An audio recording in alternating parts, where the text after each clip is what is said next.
Gloria al Señor. Nuevamente les saludamos desde la ciudad de Tijuana, Baja California, México, la Iglesia Sublime Gracia.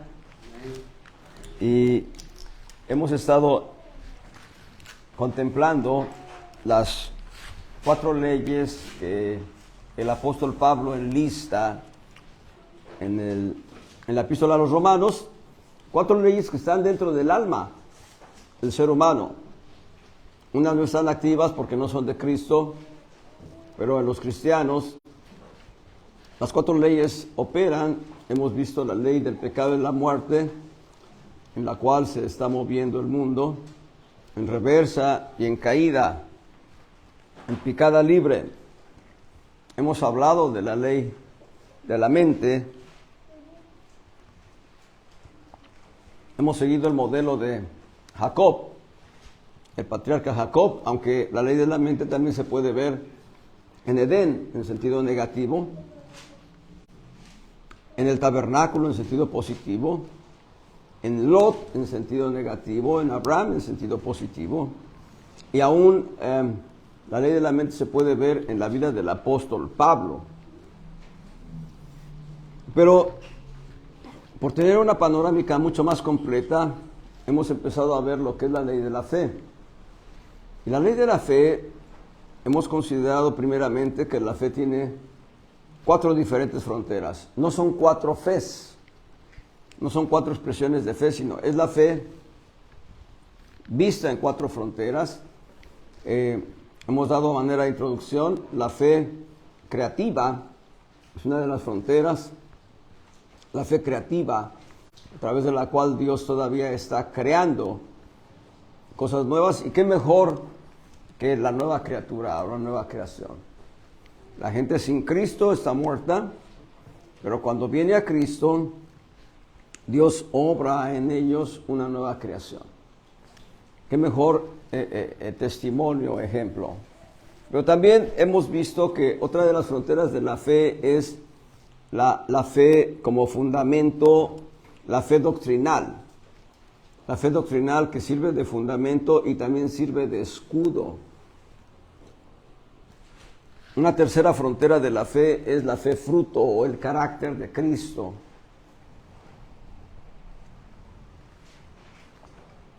Finalmente, la cuarta expresión o cuarta frontera de la fe es la fe consciente de Dios. Vimos la semana pasada, no les di la estructura, pero sí vimos el cúmulo de milagros que suceden en una fe creativa, teniendo como modelo al profeta Elías. Es interesante advertir que de los modelos a seguir para considerar una fe creativa, en primer orden está el profeta Elías, evidentemente, pero también el profeta Eliseo es un modelo a seguir en cuanto a una fe creativa. Tanto el profeta Elías como el profeta Eliseo se mueven en una fe creativa y en una fe consciente de Dios. Estos 2 profetas van a decir, por lo menos cada uno en 2 momentos diferentes, vive Jehová, Dios de Israel, o vive Jehová, Dios de los ejércitos, en cuya presencia estoy. Es decir, eran profetas que se mantenían sistemáticamente en una conciencia plena de Dios. Me escribió un mensaje un joven profeta apenas hace unos días, en el transcurso de la semana.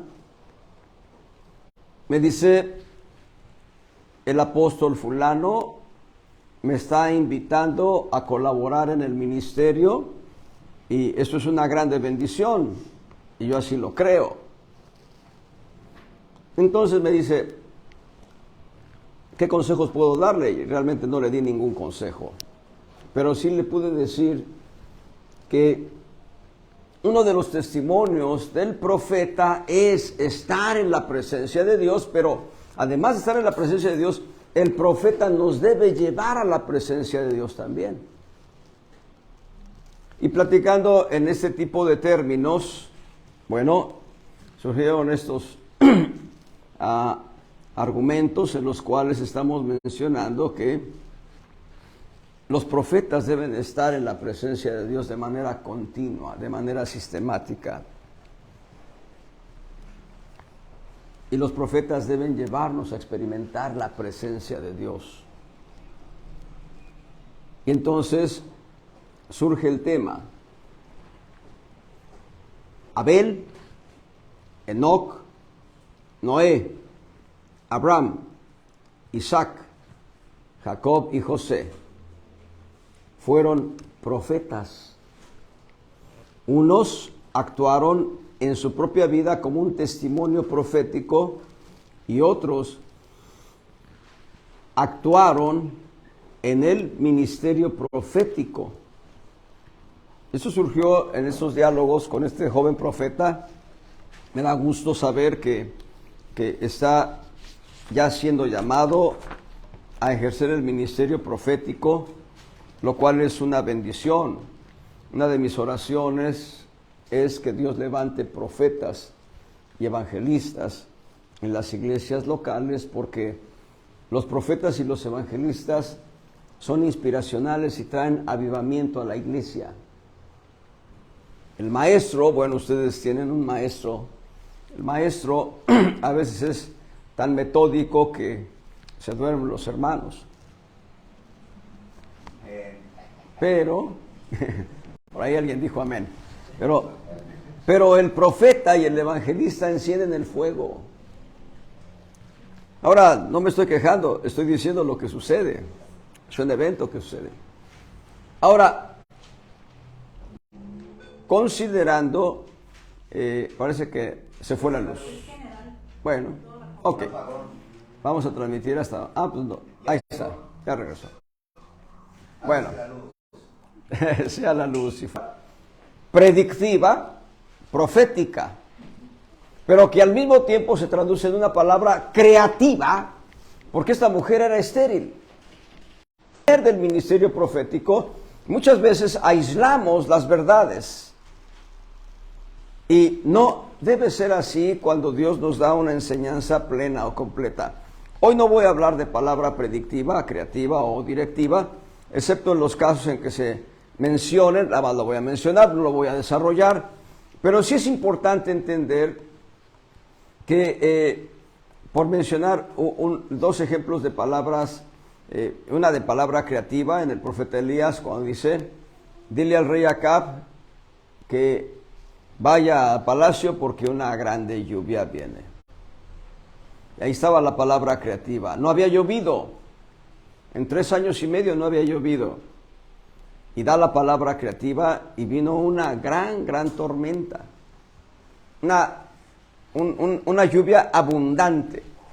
Palabra creativa que estaba ligada a una palabra profética de tiempo inmediato.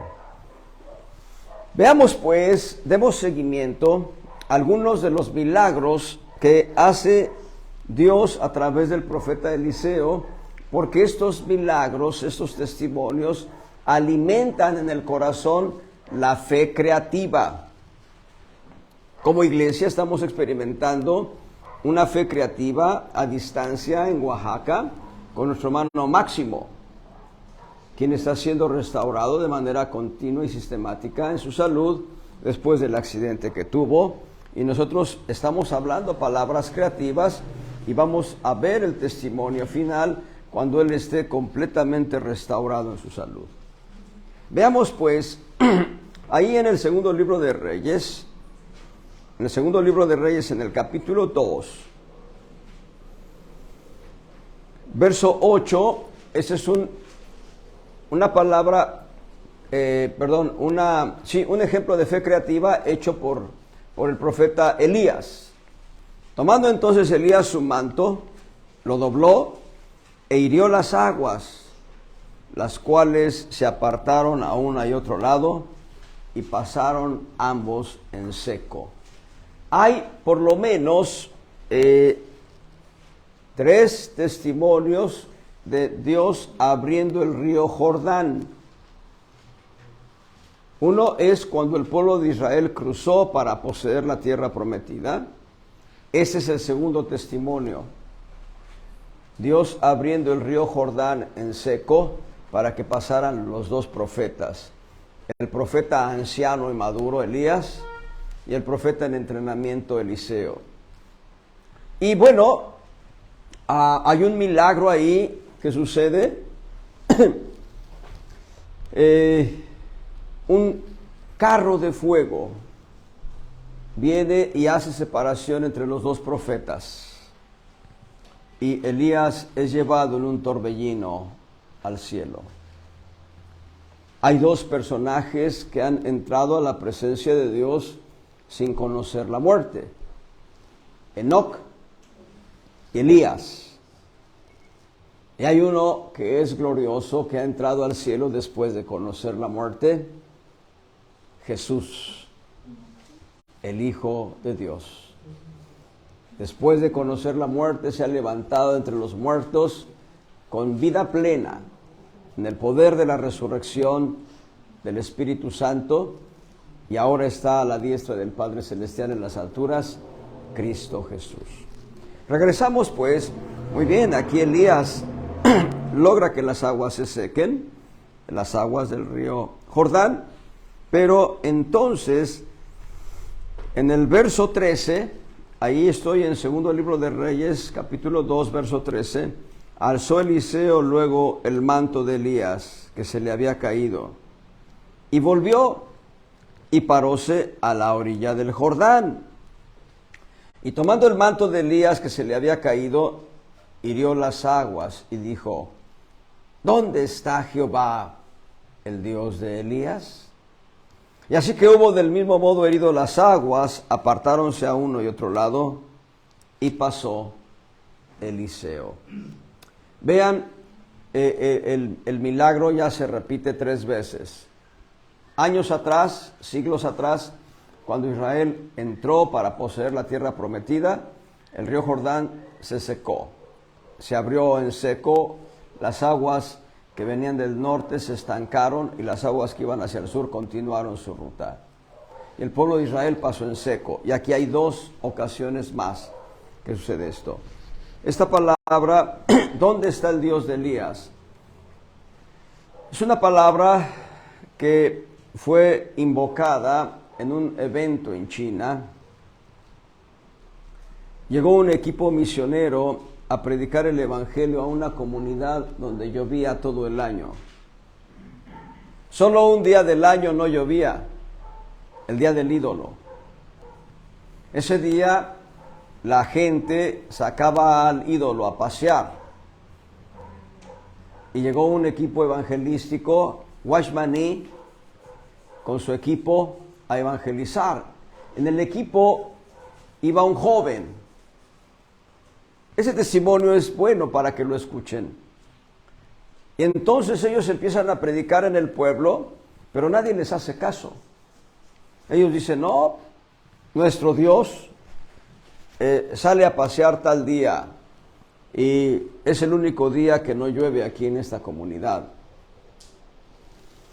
Y aquel joven dijo: ese día que van a sacar a su ídolo va a llover. No, no puede ser, va a llover. Entonces el joven viene y le dice a Washmani: bueno, así pasó el reto. Y dice Washmani: ¿pero qué has hecho? ¿Cómo te atreves a decir eso? Y entonces, ese día, cuando se sientan a desayunar, Washmani dice: ¿dónde está el Dios de Elías? Ahí estaba el Dios de Elías. ¿Dónde está hoy el Dios de Elías? Está aquí. Aquí está. Entonces se sentaron a tomar el desayuno. El pueblo tenía algarabía porque había dejado de llover. Y van al templo y sacan al ídolo y ya lo empiezan a pasear. Entonces Washmani y el equipo empiezan a desayunar. Y a la primera cucharada, una gota de agua golpea el techo. Y después vino un gran estruendo y una tormenta, y aquellos aldeanos cayeron sobre el lodo, el ídolo en el lodo, Entonces ellos dijeron, no, nos equivocamos de fecha, dijeron ellos. Pero esta vez, como Dios ya había contestado, el reto siguió siendo el mismo. El día que ustedes saquen a su ídolo, va a llover. Fueron avergonzados, pero lo glorioso es que con ese testimonio, la comunidad entregó su vida a Cristo. En una comunidad musulmana, llegó un cristiano a evangelizar. Y el jefe de la comunidad, el jefe del pueblo, le dijo, tú aquí no vas a hacer nada de evangelización, no vas a predicar de Jesús, nada. Así le dijo. Y aquel hombre cristiano, aquel hermano en Cristo, dijo, ¿ahora qué hago?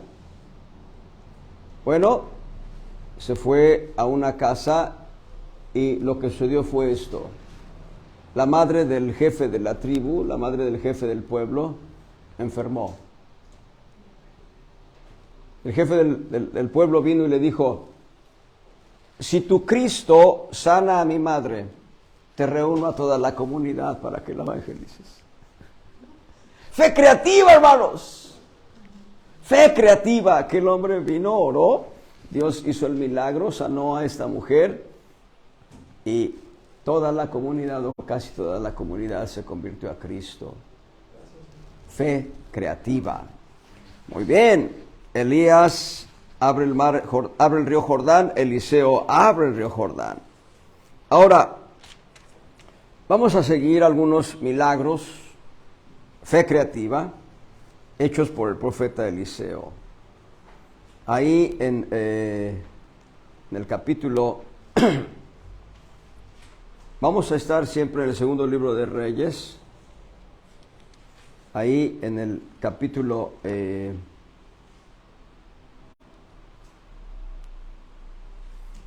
capítulo 3. En el capítulo 3 hay una historia interesante.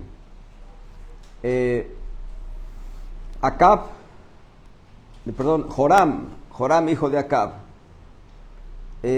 Josafat, rey de Judá, y otro rey, me parece que es de Etiopía, vienen contra Moab, se confederan para atacar a Moab, pero ellos deciden ir por el desierto. Eso es el verso 7, ahí dice, es Samaria con el rey de Joram, está en el verso 6. En el verso 7 se le habla a Josafat, rey de Judá. Y ahorita en el verso 8 está Idumea. Muy bien, pero van por el desierto.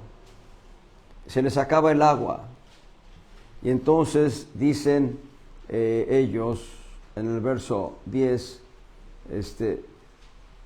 ha llamado Jehová a estos tres reyes para entregarlos en manos de los moabitas. Ellos se sienten muertos. No hay agua. Pero Josafat pregunta, ¿hay profeta por aquí? Profeta, pues estaba Eliseo. Así que llaman a Eliseo. En el verso 14, Eliseo dijo, vive Jehová de los ejércitos en cuya presencia estoy, que si no tuviese respeto al rostro de Josafat, rey de Judá, no mirara a ti ni te viera. Mas ahora traedme un tañedor, vean la alabanza, lo que hace también.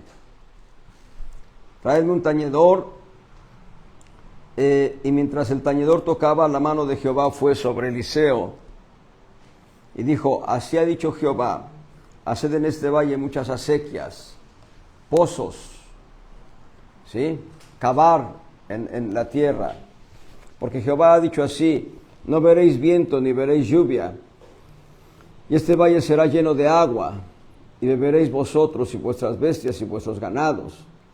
Y esto es cosa ligera en los ojos de Jehová, dará también a los moabitas en vuestras manos.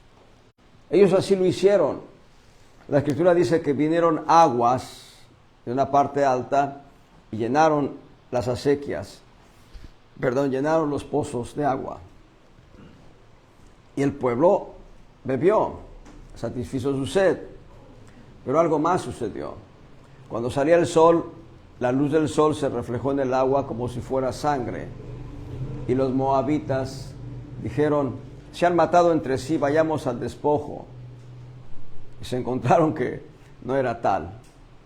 Así que tanto Judá como Samaria e Idumea hicieron estragos en el pueblo de Moab. Pero aquí el milagro es el agua que Dios trae por una palabra creativa del profeta Eliseo. Ahí en el capítulo 4, y voy a ir dando nada más los testimonios en algunos momentos. En 2 de Reyes capítulo 4, una mujer viuda de profeta, el profeta había tomado prestado dinero y el prestamista le estaba cobrando a la viuda. El profeta había muerto sin pagar la deuda y el prestamista le estaba cobrando a la viuda y le dijo, si no tienes para pagar, dame a tus hijos como esclavos. Entonces la viuda va con el profeta Eliseo y le dice, tu siervo servía al Señor como profeta, pero ahora el acreedor viene y me pide que le entregue a mis hijos. Eliseo le dice, ¿qué tienes en casa? Dice, tengo una botija de aceite. Le dice, ve y pide prestadas contenedores, pide prestadas vasijas y vacía el aceite en las vasijas. La multiplicación del aceite, hermanos. La Escritura dice en el contexto de la historia que aquella mujer cerró la puerta con sus 2 hijos dentro en casa, tomó la botija de aceite y empezó a vaciar aceite. Y cada que se llenaba una vasija la ponía aparte y seguía vaciando aceite. Cuando ya no hubo vasijas por llenar, el aceite cesó. Entonces fue y le dijo, bueno, he hecho lo que me has dicho y así ha pasado. Dice, ve y vende el aceite, paga tu deuda y con lo que te quede, vive con tus hijos. Una palabra creativa. ¿Recuerdan lo que le dijo el profeta Elías a la viuda de Sarepta de Sidón? Así ha dicho Jehová de los ejércitos, no cesará la harina ni el aceite todo el tiempo que dure la sequía. Así que aquella mujer viuda de Sarepta de Sidón se alimentó junto con su hijo y el profeta Elías también. Y acá lo que hace Dios es multiplicar el aceite. Uno de los problemas que enfrentamos nosotros es que cuando hay escasez de alimento, no lo digo por ustedes, pero hay quienes llegan a atormentarse, llegan a sufrir por la escasez de alimento. Cuán importante es ver la mano provisora de Dios multiplicando la harina y el aceite, multiplicando el pan. Muy bien, aquí en el capítulo 4, ahí en el verso 16, y el profeta Eliseo le dijo a la mujer sunamita, a este tiempo, según el tiempo de la vida, abrazarás un hijo. Ahí está una palabra profética creativa, porque tenían que transcurrir un promedio de 9 meses en la gestación del bebé. Y ella, esta mujer sunamita, que era estéril, es una de las 7 mujeres estériles que Dios sanó, las 7 mujeres estériles registradas en la Biblia. Esta mujer abrazó un hijo. Pero ahí no queda todo, sino que este hijo murió cuando ya era jovencito. Verso 19, verso 18. Y como el niño fue grande, aconteció que un día salió a su padre, a los segadores, y dijo a su padre, mi cabeza, mi cabeza. Y el padre dijo a un criado, llévalo a su madre. Y habiéndole él tomado y traídolo a su madre, estuvo sentado sobre sus rodillas hasta mediodía y murióse. Y aquí viene un milagro diferente. Fe creativa, en una perspectiva diferente. Allá en el verso, mismo capítulo 4, en el verso 32. Venido Eliseo a la casa, he aquí el niño que estaba tendido muerto sobre su cama.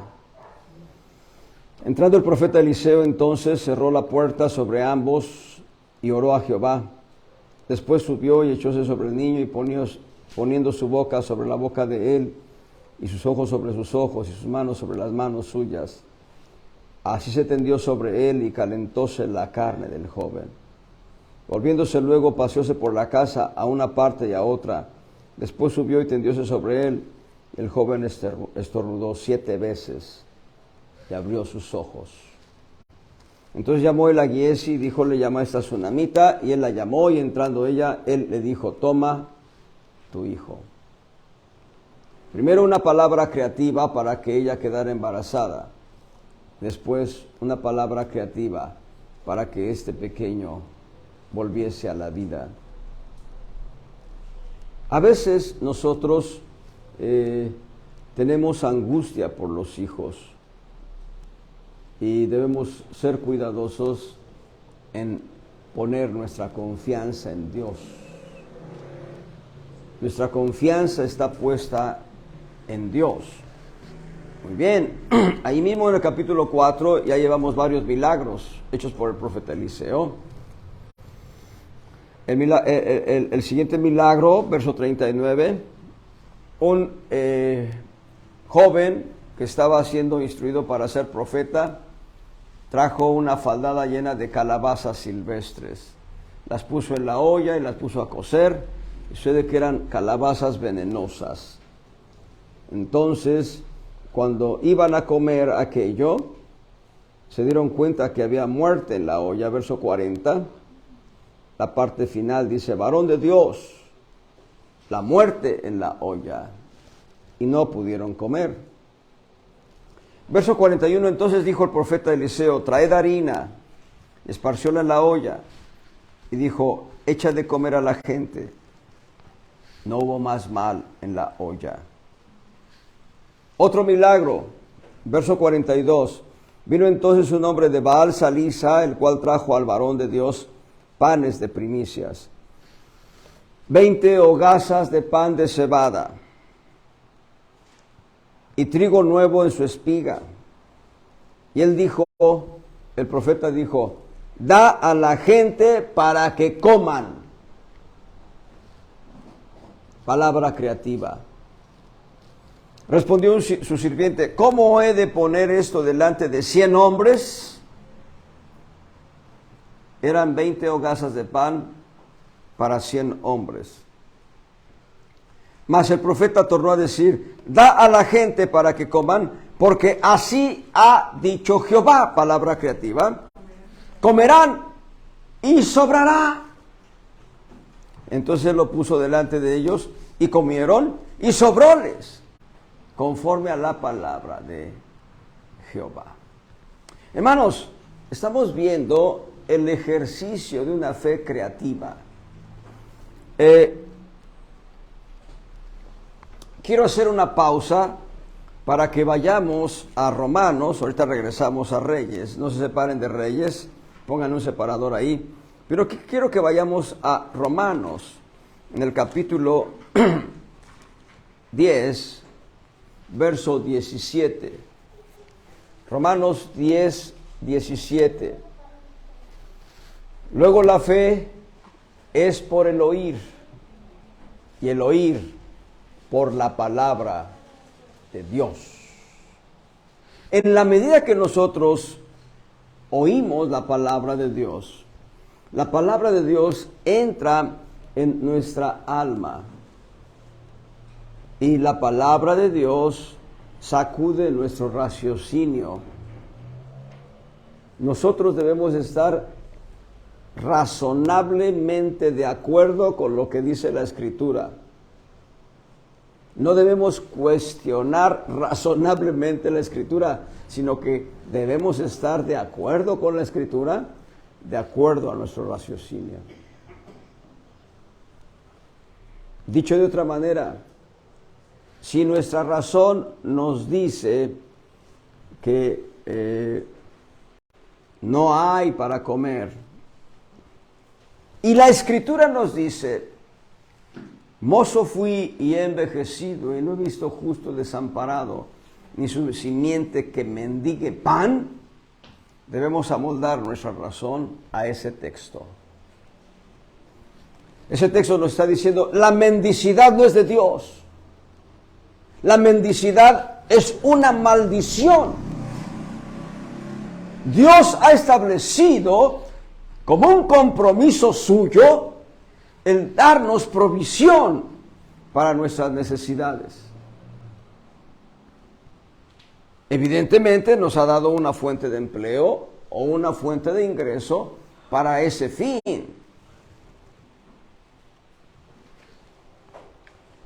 No vamos a estar como aquel costeño que está viendo que va a caer el plátano y dice que caiga pelado el plátano, por favor, eso ya es pereza. Dios nos ha dado una provisión de empleo. Y entonces, gracias a ese empleo, tenemos provisión para nuestras necesidades prácticas. Mozo fui y he envejecido y no he visto justo desamparado, ni su descendencia, ni su simiente, ni sus hijos que mendiguen el pan. El profeta Malaquías va a decir, probadme ahora en esto, si no yo abriré las ventanas de los cielos y vaciaré bendición hasta que sobreabunde. Necesitamos caminar en fe creativa.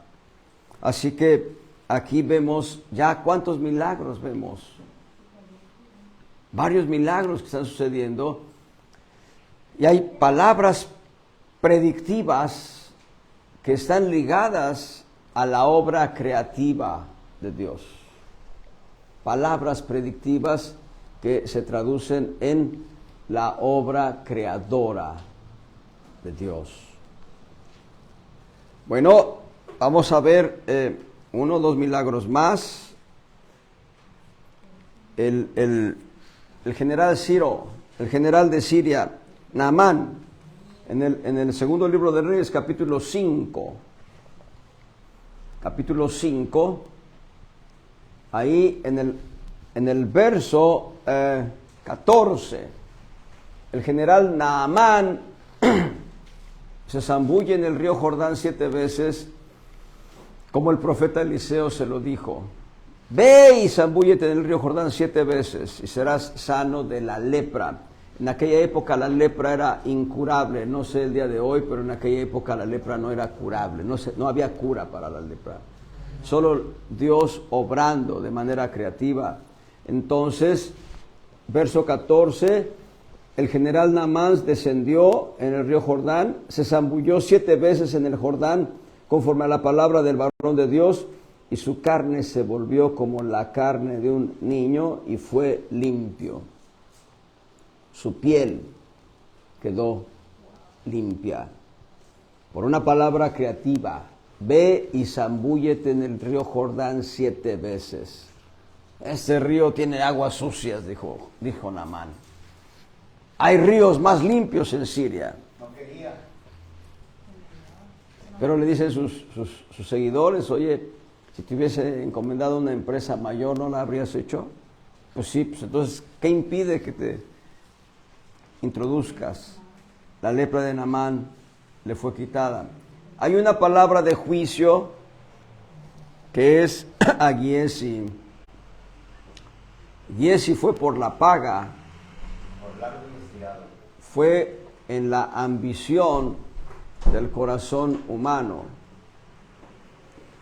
Y le pidió a Naamán un talento de plata. Dijo, ¿para qué uno? Te voy a dar 2 talentos. Algo así como unos 70 kilos de plata, nada más échenle cuenta. Y mudas de vestidos ahí están. Eliseo le dice, ahí en el capítulo 5, segundo Reyes 5, Eliseo le dice en el verso 25, Giesi, ¿de dónde vienes? Estoy en el verso 25, la segunda línea. Eliseo le dijo, ¿de dónde vienes, Giesi? Giesi contestó, tu siervo no ha ido a ninguna parte. Eliseo entonces le dijo, ¿no fue también mi corazón cuando el hombre volvió de su carro a recibirte? Es tiempo de tomar plata y de tomar vestidos, olivares, viñas, ovejas, bueyes, siervos y siervas. Y ese es un juicio tremendo. La lepra de Naamán se te pegará a ti. Y vean lo más grave, y a tu descendencia para siempre. Y salió delante de él leproso. Hay un detalle que no está registrado en la Biblia, pero creo que Giesi se arrepintió y Dios lo sanó, porque los leprosos no debían estar entre la comunidad israelita, los leprosos debían estar alejados. Sin embargo, en el capítulo 6, en el verso, permítame, no es el 6, es el 7, a ver. En el capítulo 8, perdón. En el capítulo 8, verso 4, había el rey hablado con Giesi, criado del varón de Dios, diciéndole, ruégote que me cuentes todas las maravillas que ha hecho Eliseo. Y contando Giesi al rey cómo había hecho vivir a un muerto, he aquí la mujer a cuyo hijo había hecho vivir, que clamaba al rey por su casa y por sus tierras. Entonces dijo Giesi, rey, señor mío, esta es la mujer y ese es su hijo, al cual Eliseo hizo vivir. Aquí Giesi está junto al rey. Entonces, yo quiero creer que Giesi ya había sido sanado, se arrepintió de su pecado y había sido sanado por una obra, un milagro creativo, una obra creativa por Dios. Bueno, hay un milagro más que quiero citar. Y es en el capítulo 13, déjeme ver. Segundo de Reyes 13, versos 20 y 21. Murió Eliseo y sepultáronlo. Entrado el año, vinieron partidas de moabitas a la tierra. Y aconteció que al sepultar un hombre, súbitamente vieron una partida y arrojaron al hombre, el cuerpo muerto, pues lo arrojaron al sepulcro de Eliseo. Y cuando llegó a tocar el muerto, los huesos de Eliseo, el muerto toca los huesos de Eliseo, el muerto revivió y levantóse sobre sus pies. La resurrección de un muerto, estando muerto Eliseo. Un muerto toca los huesos de Eliseo y ese muerto se levanta con vida. Alguien dijo que Eliseo hizo más milagros que el profeta Elías. Necesitamos estudiar la escritura al respecto. Pero hay una palabra que las dejo como semilla y es la siguiente. Eliseo es una sombra o figura de la iglesia.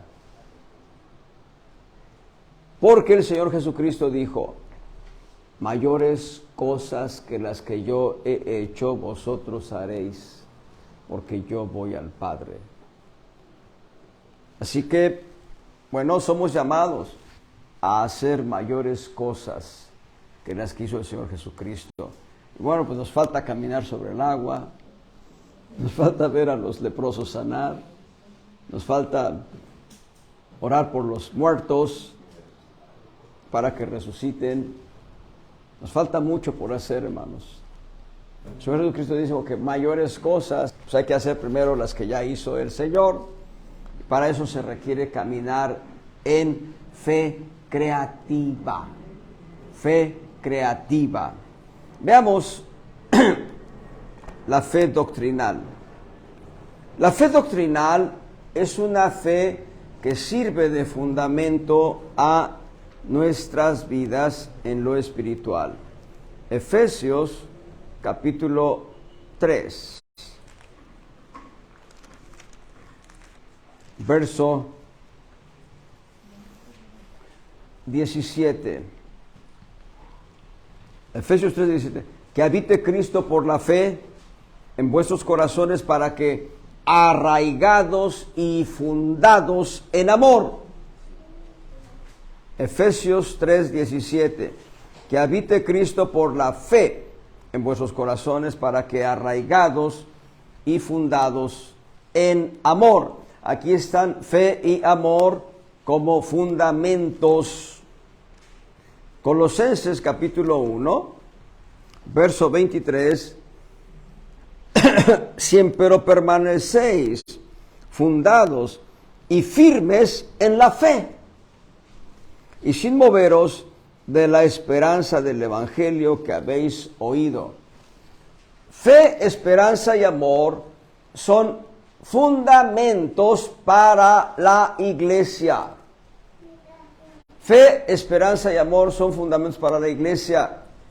Regresando a Efesios, en el capítulo 2, Efesios 2, verso 20, edificados sobre el fundamento de los apóstoles y profetas, siendo la principal piedra del ángulo Jesucristo mismo, en el cual, compaginado todo el edificio, va creciendo para ser un templo santo en el Señor, en el cual vosotros también sois juntamente edificados para morada de Dios en espíritu. Estos 3 versículos dicen que la iglesia es un edificio espiritual para morada de Dios. Y por ser un edificio requiere de fundamentos sólidos. Es evidente que nadie puede poner otro fundamento que el que está puesto, el cual es Jesucristo. Primera de Corintios 3, 11. Siendo nosotros un edificio espiritual, requerimos de un fundamento sólido. Nadie puede poner otro fundamento que el que está puesto, el cual es Jesucristo. Él es la roca, cuya obra es perfecta. Cristo es la roca sobre la cual es levantado el edificio espiritual llamado iglesia. Y junto con la roca que es Cristo hay 3 fundamentos específicos, o diríamos que Cristo se subdivide en 3 fundamentos específicos, que son amor, esperanza y fe. Fe es un fundamento, fe es un escudo. La fe doctrinal es un escudo para nosotros. ¿Cómo podemos anteponer un escudo contra los dardos de fuego del maligno? Con la palabra de Dios, con la doctrina que hemos aprendido. Recientemente yo decía, no sé si fue el viernes pasado o la semana anterior, que a veces nosotros le damos más crédito al diablo que a Cristo. Y eso no es correcto. Todo el crédito y toda la gloria y toda la honra deben ser del Señor. En Job capítulo 1 encontramos que el chanclas viene y hace estragos en todo el patrimonio de Job. En un solo día Job perdió a todos sus hijos y a toda su hacienda. Pero Job no pronunció una sola palabra de darle mérito al diablo. Job dijo: Jehová dio, Jehová quitó, sea el nombre de Jehová bendito. Job estaba fundamentado en fe doctrinal. Job conocía a Dios, y no en la profundidad en que nosotros lo debemos conocer todavía, pero Job conocía a Dios. ¿Dónde está nuestro corazón cuando viene la situación de aflicción? ¿Dónde está nuestro corazón cuando viene la situación de angustia? Job dijo, aunque él me matare, con todo en él esperaré. Hay el testimonio de un varón. Estaba siendo afligido. La aflicción era tal que la angustia vino a ser un mensaje. Puedes morirte así, fue el mensaje. Y este varón dijo, aunque me mate, yo espero en Dios.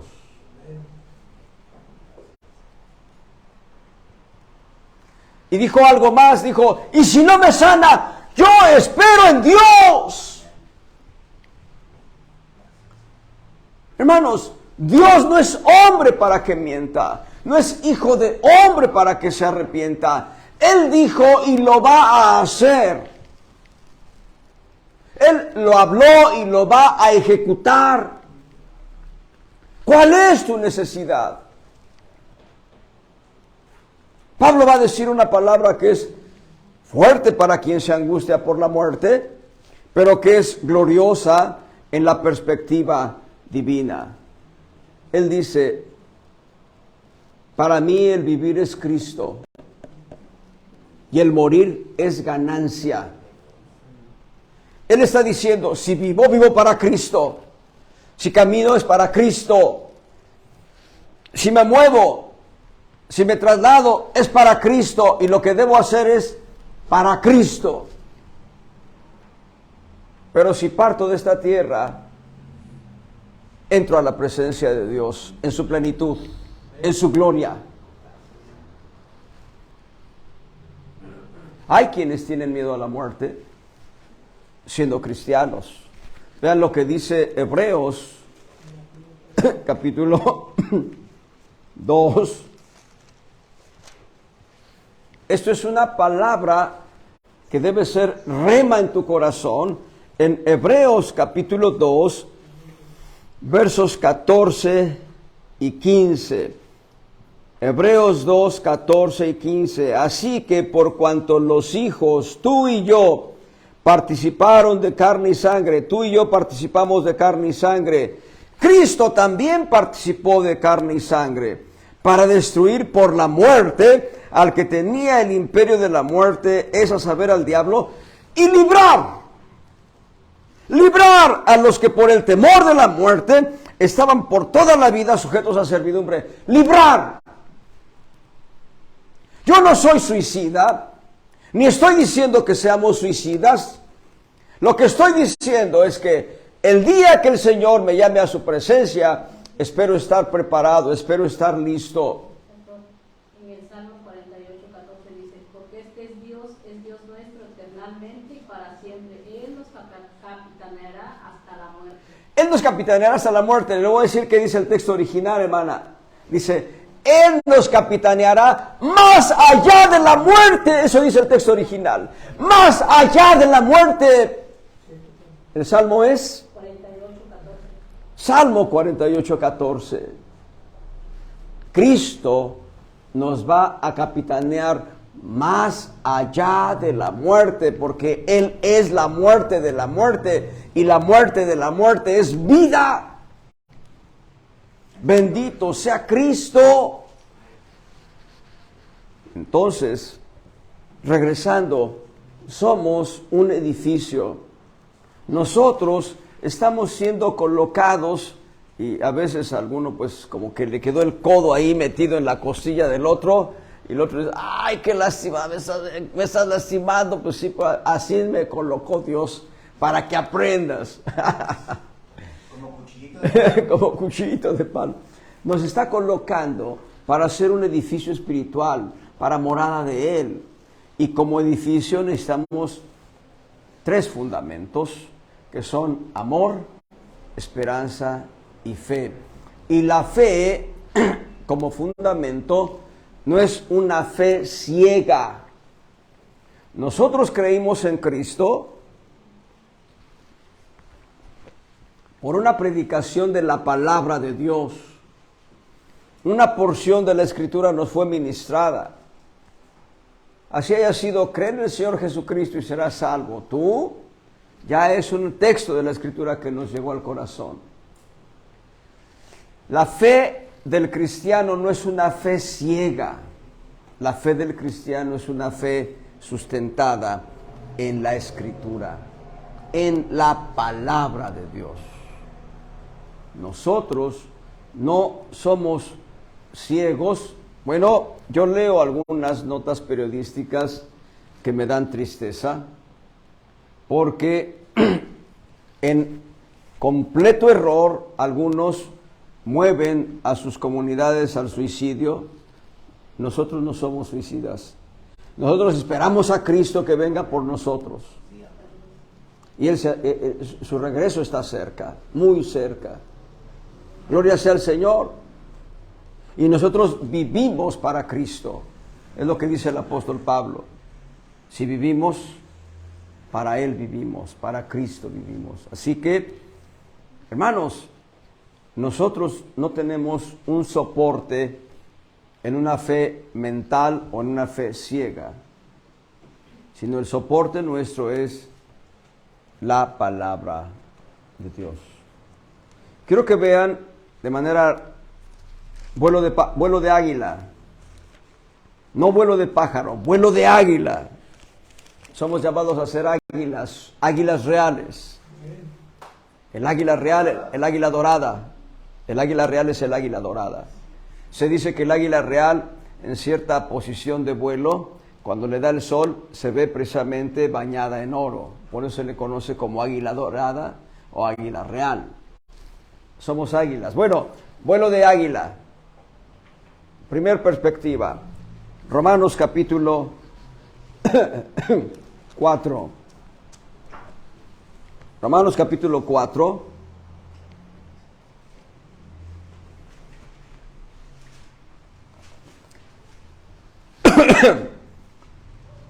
Voy a leer desde el verso 12, pero quiero enfatizar en los versos 17 al 21, al 22.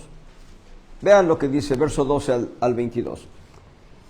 Y padre de la circuncisión, Abraham, no solamente a los que son de la circuncisión, sino también a los que siguen las pisadas de la fe, que fue nuestro padre Abraham antes de ser circuncidado.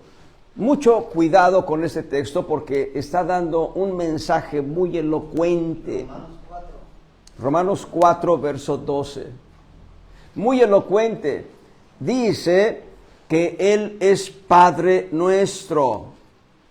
Y dice que es Padre a los que siguen sus pisadas. A ver, primer punto de claridad. Yo no tengo antecedentes de descender de Israel. No sé de qué pueblo o nación vinieron mis ancestros. Así que yo no soy descendiente de Abraham en cuanto a la carne. ¿Por qué dice entonces que Él es mi Padre? ¿O por qué dice entonces que Él es nuestro Padre? Muy importante. Es nuestro Padre, sí es nuestro Padre en la fe, pero Padre como modelo. Él es un modelo a seguir. Por eso es nuestro Padre. Es un modelo, es un patrón el cual podemos imitar. Yo veo en algunos casos que el hijo, ¿verdad?, toma las herramientas del padre y empieza a trabajar como su padre, porque ha visto un modelo en su padre. No es la regla, pero en muchos casos se ve. Bueno, entonces aquí encontramos que Él es nuestro Padre. Verso 13. Estoy en Romanos 4, verso 13. Porque no por la ley fue dada la promesa a Abraham o a su simiente, que sería heredero del mundo, sino por la justicia de la fe. Aquí debemos detenernos también. La ley no fue dada a Abraham. La ley fue dada al pueblo de Israel 460 años después de la promesa dada a Abraham. Abraham ya había muerto. Por eso es categórico el apóstol Pablo al establecer que no, la promesa dada a Abraham no fue por la ley, pero dice que le fue dada la promesa por la justicia de la fe. Muy importante este texto, esta línea. ¿Qué es la justicia de la fe? Bueno, vamos a verlo en Efesios. Ahorita regresamos a Romanos 4 y vamos a Efesios en el capítulo 2. Efesios 2 en el verso 8. Efesios 2:8. Porque por gracia sois salvos por la fe. Y esto no es de vosotros, pues es don de Dios. Dios nos regala dos experiencias para ser salvos. Dios nos regala dos experiencias para ser salvos. Dios nos regala dos obsequios. Dios nos da dos regalos. Número 1, gracia para ser salvos. Y número 2, Dios nos regala el don de fe para creer a la gracia. Otra vez, Dios nos da dos obsequios. Dios nos da dos regalos. Nos da el regalo de la gracia para ser salvos, pero nos da el regalo de la fe para creer a la gracia. Este es el problema de la humanidad.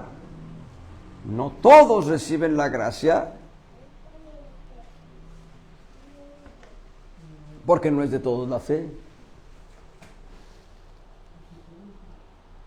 Así que volviendo a entrelazar Romanos capítulo 4, verso 13, última línea, con Efesios 2:8, entendemos que la justicia de Dios para nosotros es por fe. ¿Dónde lo vemos? Vamos a cristalizarlo todavía. Ahí mismo en el Romanos 3, verso 24. Versos 22 y 24.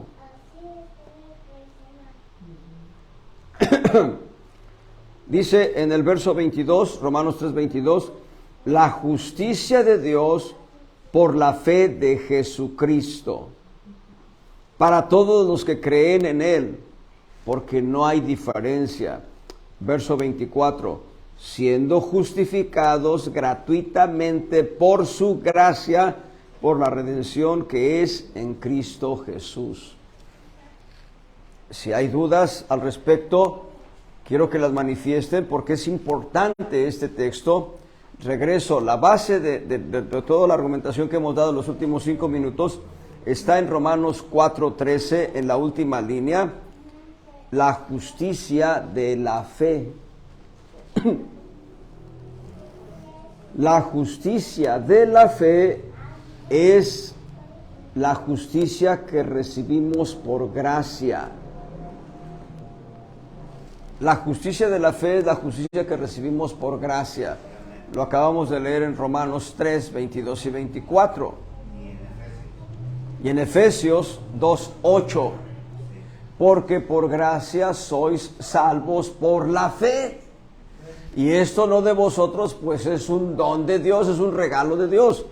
Regalo de Dios, gracia para ser salvos. Regalo de Dios, fe para creer a la gracia. Cristo es la propiciación, no solo de nuestros pecados, sino de los pecados de todo el mundo. Porque no todos son salvos. Porque no todos aplican fe a la gracia. Eso es tremendo. Bueno, he evangelizado a algunas personas y lo que hacen es cerrar su corazón, diciendo, no, bueno, eso no es para mí. Aquel que dice, yo Le doy su gasto a mi esposa. Yo no digo palabrotas. De vez en cuando me tomo unas copas, pero no me porto mal. Así lo dicen. Se los digo porque alguien así me lo decía a mí. No una, me lo dijo varias veces.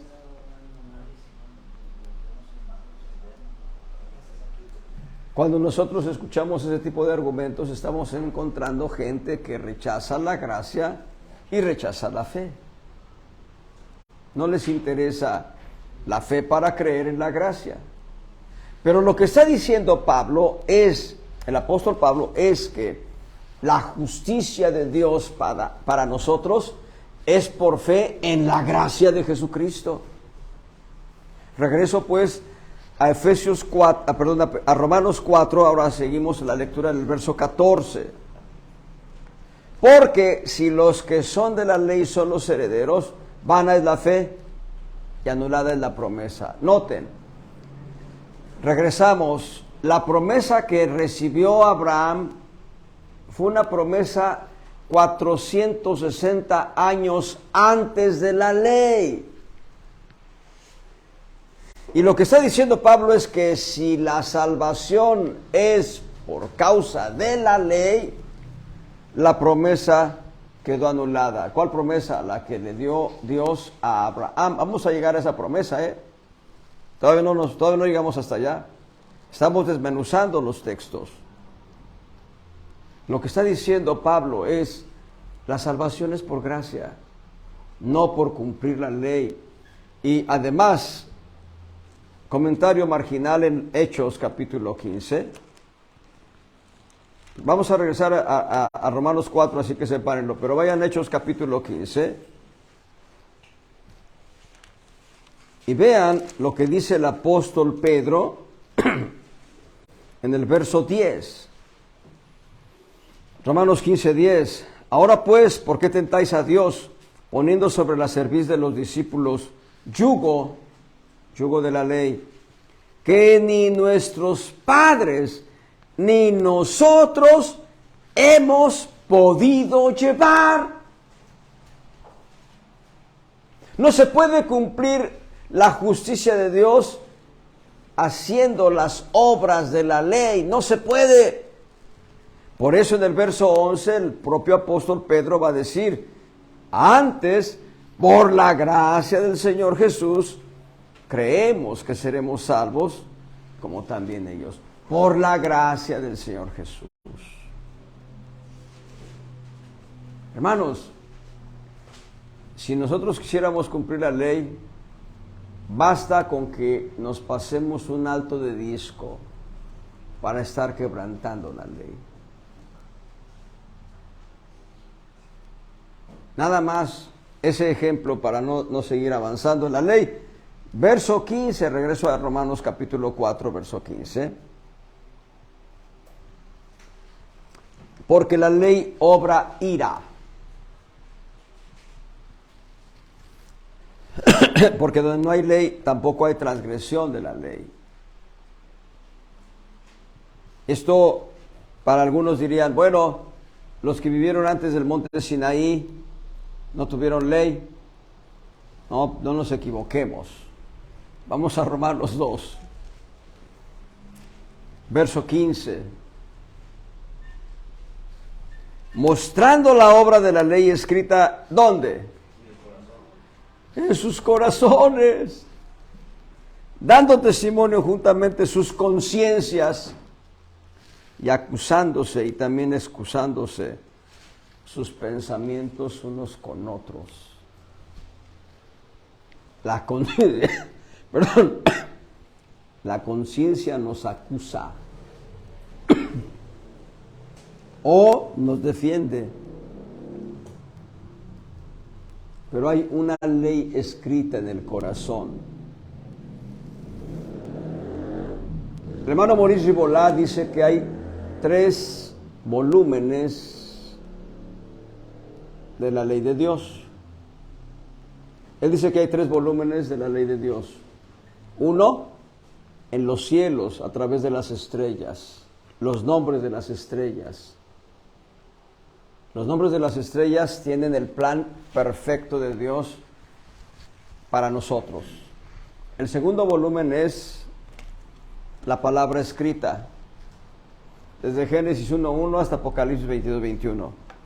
Y dice, el tercer volumen es la conciencia del ser humano.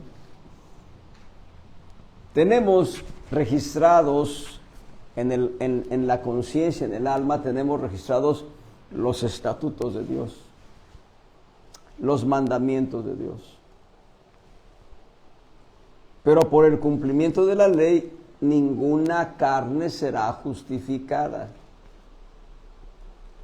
Es por gracia, y solo por gracia.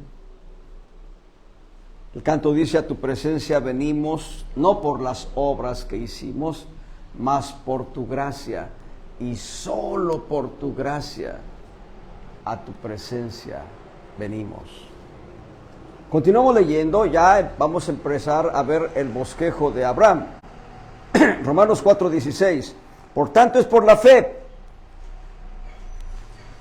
para que sea por gracia, para que la promesa sea firme a toda simiente, no solamente al que es de la ley, a los israelitas, sino también al que es de la fe de Abraham, el cual es Padre de todos nosotros. Él es el modelo específico a seguir, y a partir del verso 17 hasta el verso 22 encontramos 7 pasos de fe de Abraham. Ahorita vamos a ver los enunciados nada más. Verso 17, como está escrito, que por padre de muchas gentes esté puesto delante de Dios, al cual creyó. Ahí está el primer paso de fe.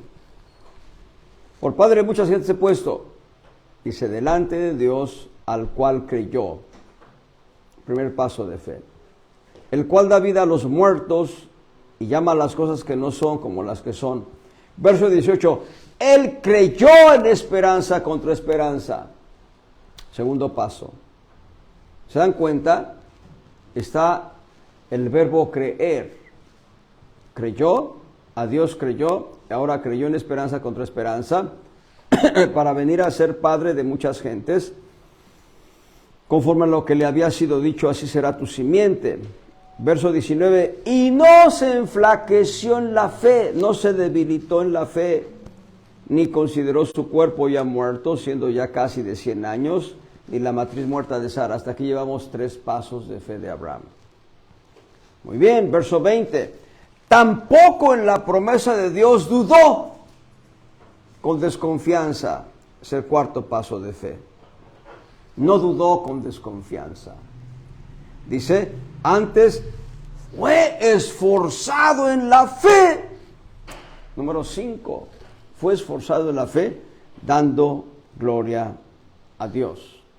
Verso 21 es el paso 6 de fe. Plenamente convencido de que todo lo que había prometido Dios era también poderoso para hacerlo. Hasta aquí hay 6 pasos de fe. Verso 22, por lo cual también le fue atribuido a justicia. Su caminar de fe le dio gracia para ser salvo. La justicia de Dios le fue atribuida a Abraham por fe. Póngase de pie el que es digno de la gracia. Yo me voy a sentar porque yo no soy digno de la gracia. Estoy de pie porque estoy predicando, pero yo no soy digno de la gracia. O diríamos más bien, no soy digno de la justicia, corrijo. Póngase de pie quien es digno de la justicia. Todos somos dignos de gracia, somos dignos de misericordia. ¿Y qué es la gracia? Regalo inmerecido. ¿Y qué es la misericordia? Perdón inmerecido. En lo inmerecido está que no somos merecedores. Pero Dios nos lo da por fe. Dios nos lo da por fe. Bueno, no sé cómo estoy de tiempo, pero quiero adelantarles un poco.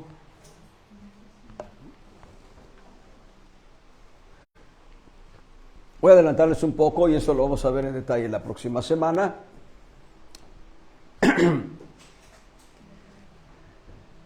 Vean esta probadita.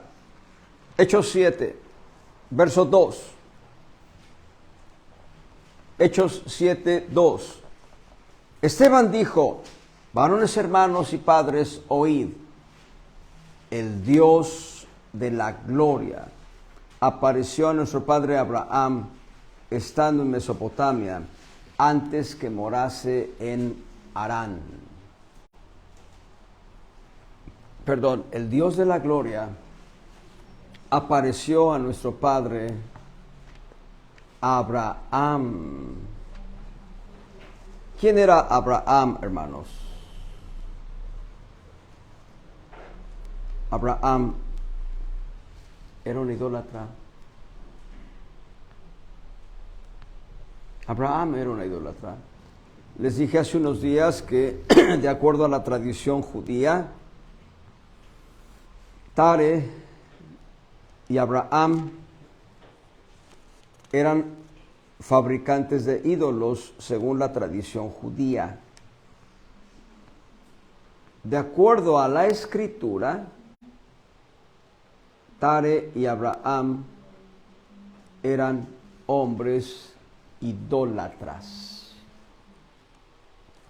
Esto lo va a decir Josué y lo va a decir Ezequiel. Ahora, quiero concentrarme en Abraham, un hombre idólatra. ¿Qué méritos tenía? ¿Qué méritos tenía para que el Dios de la gloria se manifestase a la vida de Abraham? Ninguno. No había méritos. Era un hombre idólatra. Y lo que está diciendo el testimonio del mártir Esteban: el Dios de la gloria apareció a nuestro padre Abraham antes que morase en Harán. Y aquí tenemos la semilla con la que vamos a continuar la próxima semana. El Dios de la gloria se manifiesta y Abraham empieza a dejar hábitos idolátricos para entregar su vida al Señor en manera plena. Va paso a paso. Mencionamos 7 pasos de fe en Romanos 4. Él va paso a paso. Hay 7 altares que levantó Abraham para Dios. Y hay 7 teofanías o 7 experiencias en las que Abraham pudo ver a Dios y platicar con Él. Platicando con este joven profeta, me decía: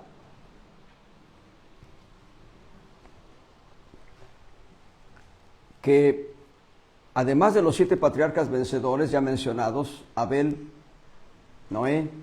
Enoc, Noé, Abraham, Isaac, Jacob y José, dice, Adán también experimentó la presencia de Dios. Yo diría, Caín experimentó la presencia de Dios. ¿Qué es la diferencia entre Adán y los otros 7 patriarcas mencionados? Adán desobedeció el mandato de Dios. ¿Qué es la diferencia entre Caín y los 7 patriarcas vencedores y su padre, un patriarca vencido, Adán? ¿Qué es la diferencia de Caín? Que Caín hizo más grande su pecado comparándolo con Dios. Y Caín no alcanzó misericordia, no alcanzó gracia. Tengamos cuidado en la expresión de tener contacto con Dios. Porque tener contacto con Dios, experimentar la presencia de Dios, no está significando que dejemos de pecar. Pero si nos tomamos de la mano del Señor y no nos soltamos de Él, seguramente nuestra vida va a ser intachable y va a llegar el momento en que caminemos con Él como Enoc. Pero Dios se paseaba todos los días en el huerto y platicaba todos los días con Adán y Eva.